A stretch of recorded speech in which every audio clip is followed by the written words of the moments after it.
What's up, guys? We got another great day of vlogging here today. Just want to start it off with an opener that Mike's down. I'm in Mike's house and he's getting ready to make some burgers. Now, let me tell you what, Mike is the best at making burgers. Like, you ever heard of like a necromancer? You know how they like control the dead and everything? Well, Mike turns dead cow into some of the best burgers I've ever had. He's like a beef mancer, okay? So I'm super excited to get this going. I hope you guys are too. Let's get into the action. I'll just finish up here.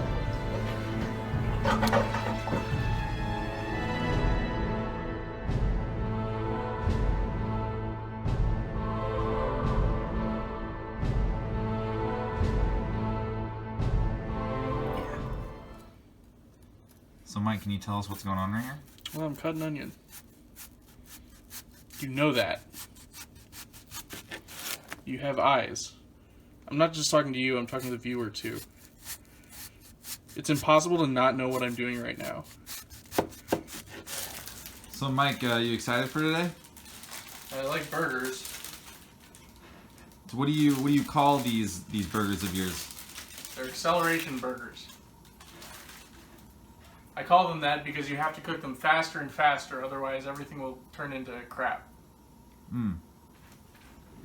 Nothing like tapping into the power of physics to make good burgers. It's not all cooking is physics. What are you you're just talking again? You know what acceleration is?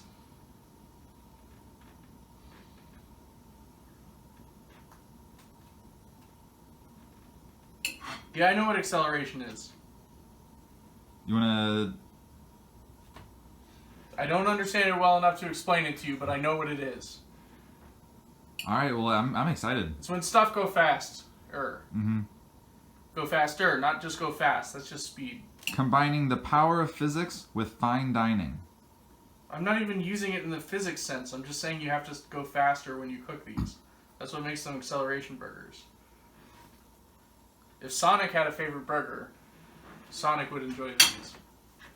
Because they go fast. They go fast. Burger go fast. Burger go fast. Burger go faster! You all right? Some hot butter got on me. Oh, what are you flipping in that pan over there? Some onion. You know that. You're here with me. That's my onion. That's going on my burger. You wanted the raw onion. Because I want some crunch. Like there's gonna be some crunch on the burger itself, but I think cooked onion can be a little mushy, and that's okay when you have like other veggies or something in the plate. But You're just a crunchy apologist. I like texture. Sorry, you want everything to be a mushy piece of shit. That's messed up, man. Mike, is there a reason why you chose the 85 lean, 15% fat? Yeah, it's because my mom picked that up at the grocery store because she likes going to Costco. Oh. I prefer a fattier beef. I prefer 80-20 for hamburgers. Oh my god. Oh, you probably want some on both, right? You want some on both? Yeah. Oh yeah.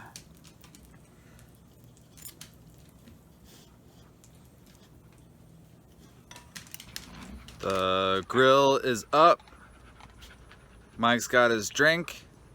We made some fancy sauce out of mustard, mayo, and ketchup. Oh, do we put relish in here? No relish. You want me to put relish in there? Yeah, we have a jar of it. Okay. We're gonna get relish into the sauce because you gotta get a little sweetness in there, you know? Everyone likes a little sweet burger. A little sweetness, a little vinegar. We're waiting for the cast iron pan to heat up. The reason we use cast iron is to try to keep as much heat in it throughout the process of adding the cold hamburger. We want to get to Browntown again. Yeah, Browntown, mega crispy. That's our destination today. Like a couple of cosmonauts entering the wild world of Browntown. Cosmonauts go to space. They're just Russian astronauts. We're Just like say that. things. We're like that. All right, Yeah. we're starting to accelerate. And you know what this means, Tommy. you, the viewer, don't know what it means. That's fine. You're about to learn. I've been here before, but this is the part of the cosmonaut what I meant for the viewer. They're beginning to move into the final frontier of Browntown. Can I cook us dinner? Can I Yeah, do it. Let's get it. Okay. We do smashed patties.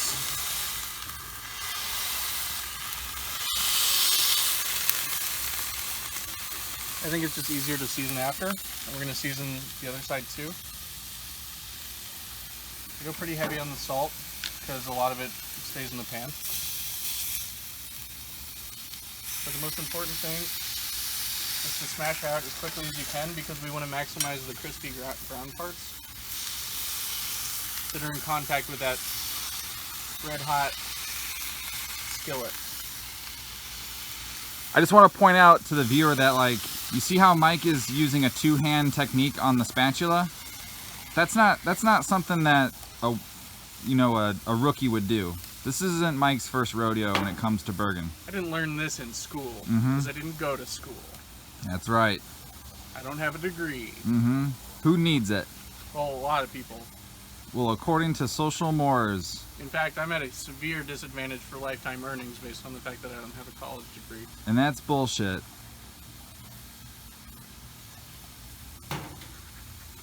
What you gonna do? We're gonna make burgers. So, check this out. Get in here, camera guy.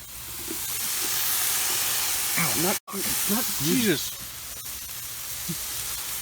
You can't get too close to bubbling fat. It was hot. Yeah. So, these brown bits I'm pointing to with the tip of the spatula, they're just starting to crisp up. That's happening to the entire surface of the meat. There's a little tailing right there. On the bottom. You see that tailing right there? That's a good little. Where?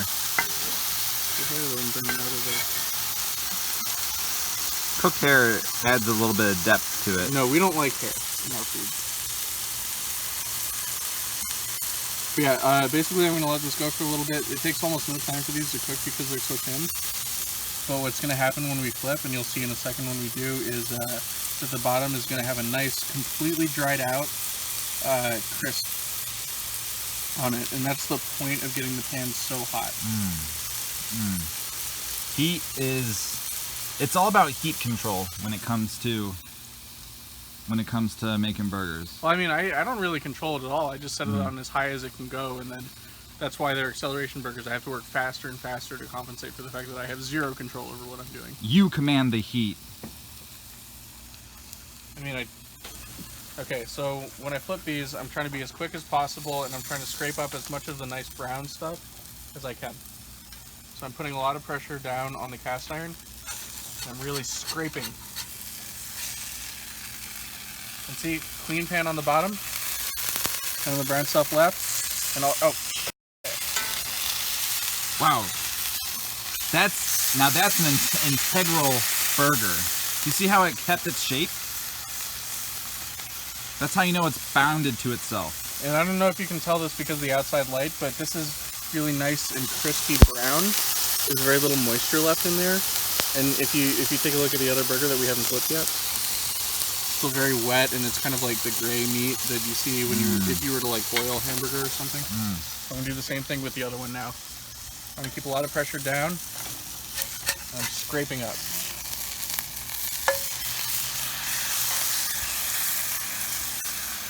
It's even better if you can get some kind of a burger weight or something, but all I have is a spatula, so that's what I'm using. Using the power of your muscles. Of gravity. You know what's kind of funny when you think about it? You're using your own muscles to squeeze muscle into a flatter shape. Yeah, that's one of the more disgusting parts of meat, if you want to get into it. That's one of the things that can definitely turn people's appetite off, is to know that they're taking a bite into muscle. 2 hands, not 1 hand, okay? 2 hands, both muscles, wide leg stance, and then you always want to keep your eye on the patty.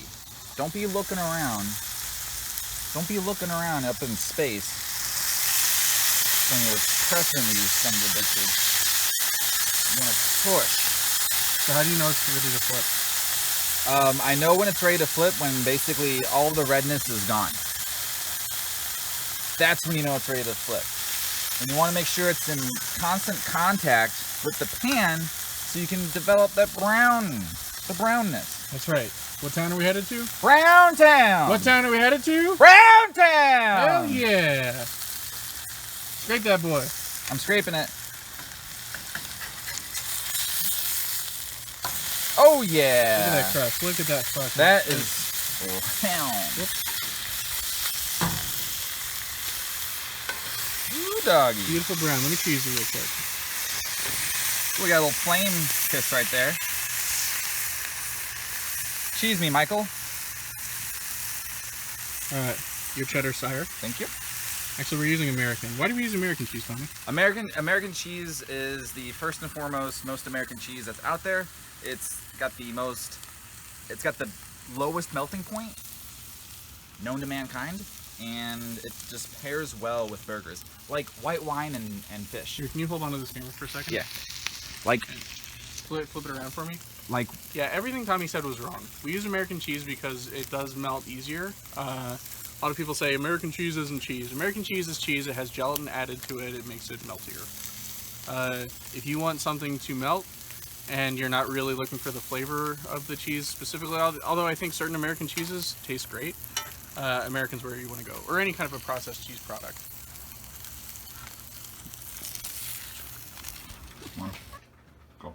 Alright, so we accelerated. Our burgers are done. We simply slid them onto a bun. I'm topping with some raw onions because I wanted to get a little bit more crunch in there. We're taking our Maddie's Patties famous sauce, the most famous sauce in the world, the best sauce in the world, invented by renowned chef Matty Matheson. what's in that sauce, Mike? You know, a lot of people say it's just a bunch of mustard. Mm-hmm. But it's more than that. It's about the ratio, to quote Matty Matheson. This took years of development. It's half mustard, one part mayo, and 1 part ketchup, as well as some chopped up pickles. And we use relish because that's what relish is. Yep, exactly. We did it. Thank you, Matty Matheson, for the inspiration on the Maddie's Patty sauce. I think you're a terrific chef, and I agree with you on how to cook burgers, which is smash them down and get the brown crispies. Because welcome to Brown Town. We're brown boys. Oh! Oh yeah. It's good. That's exactly what I'm looking for when I eat a burger. Crispy brown beef meat cooked in beef fat for the double beef flavor. You're a beef man, sir. Like a necromancer. You keep saying this crap. Little of what we shot is usable. Closing remarks? I mean, I like the burgers I make. Yeah. That's why I make them that way. I give you a 10 out of 10. Oh, it's out of 10 this time. Yeah. Okay. We have to give it due justice, I feel. Like, you know how to make a good burger. This has been the ongoing theme for this entire video. I've said it multiple times. You're the necromancer of burger making. God. Just accept that fact. My burgers become less appetizing when you phrase it that way. In fact, all meat is terrible when you describe it that way. The language you use makes food in the world worse. I don't know what else you want from me. Just to not call cooking meat necromancy. Okay, alright, fine. I won't ever do that again. But I just want you to know, 10 out of 10. 10 out of 10. Right Okay. there. Yeah. I'm not going to rate my own cooking, but I like cooking burgers. It's super easy if you cook them outside. I don't like to cook them inside because the high heat you need to get a good crust. It tends to do a lot of smoke in the pan, and so That True usually that. sets off fire alarms. Cool. Well, thanks for tuning in, guys. We'll catch you next time, right? Yeah. Cool.